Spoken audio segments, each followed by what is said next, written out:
We need to talk about what's been dominating the headlines since yesterday afternoon, and that is the FBI's raid on former President Trump's residence at Mar-a-Lago early Monday morning. Reportedly, Trump himself was in his New York home at the time of the raid, although we didn't hear about it until the afternoon when Trump issued a statement about it. And while officially right now we don't know why this happened, there are really only two possibilities. It's either in connection to the DOJ's investigation into January 6th and the 2020 election, or about a series of classified documents that Trump reportedly took from the White House that the National Archives wanted back. And the vast majority of people speculated that it was the latter, and his son and lawyers seem to have confirmed that, saying that agents took out boxes of papers from the residence and, as Trump lamented in his statement, from his safe. Now, one of the big questions, why are these documents so important? Well, right now we don't fully know. All we do know is that they were possibly classified and taken without proper procedure, which is arguably a felony that could have Trump barred from running for office again. And this after at least 15 boxes of classified documents had already been found at the residence back in February. However, the reasons why this happened have been dwarfed by the conversation about its ramifications. Right, because the authorities executing a warrant on a former president's residence is unprecedented, with it leaving many bashing it as a way to remove a political opponent. And Trump himself writing that it was prosecutorial misconduct, the weaponization of the justice system, and an attack by radical left Democrats who desperately don't want me to run for president in 2024, and who will likewise do anything to stop Republicans and conservatives in the upcoming midterms. And that sentiment was echoed by conservative politicians and pundits, with the likes of House Minority Leader Kevin McCarthy warning, "I've seen enough. The Department of Justice has reached an intolerable state of weaponized politicization. When Republicans take back the House, we will conduct immediate oversight of this department, follow the facts, and leave no stone unturned. Attorney General Garland, preserve your documents and clear your calendar." One of the biggest things that Trump and his allies tried to do was compare this to Watergate, saying things like, what is the difference between this and Watergate, where operatives broke into the Democratic National Committee? Here, in reverse, Democrats broke into the home of the 45th President of the United States. And President Trump is right when he compared this to Watergate. This is the government using an agency to spy on a potential opponent's campaign. This is truly frightening, and it is not what our democracy stands for. But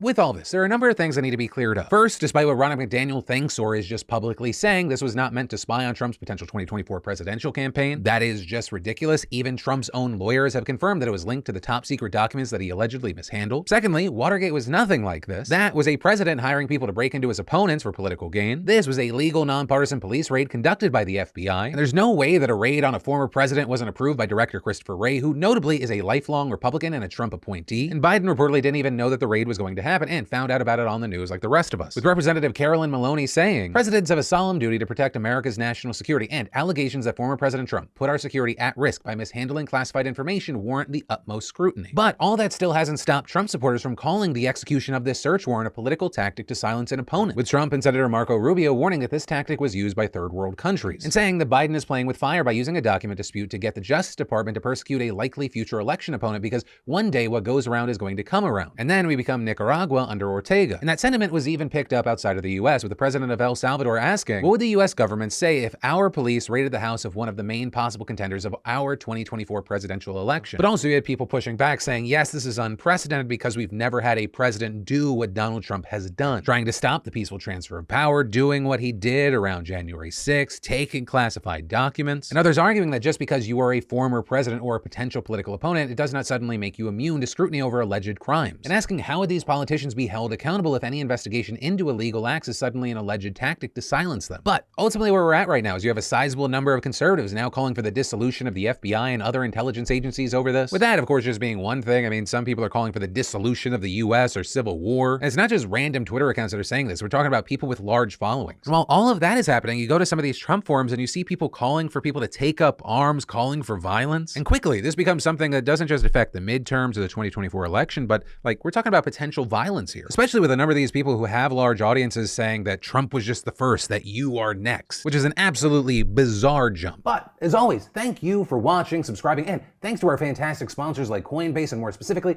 Coinbase, DeFranco.com, for making these extra videos possible. If you're looking to get into crypto and or you just want like $42 for free, sign up now. It's a great service that I use, it's free, and you get $10 in Bitcoin just for signing up and $32 more in other crypto just for learning about them. You're welcome, and also thank you. Yeah, I love your faces, and I'll see you in the next video.